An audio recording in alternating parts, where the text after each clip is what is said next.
Hello guys, welcome back to the channel. In this today's tutorial, I'll be showing you how you can share group chat invite link on Instagram.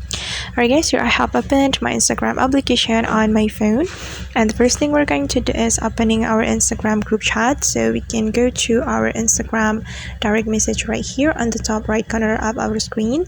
Then we're going to open our Instagram group chat. I'm going to open this group chat. Okay, then we can tap on the group chat's name right here and simply tap on the invite link. Okay, if you want to share this group chat invite link to another application, you just need to click on share. But if you want to copy the link, you just need to click on copy. Okay, now the invite link has been copied and we will be able to share this link to our friends. Alright guys, and that's how we can share group chat invite link on Instagram.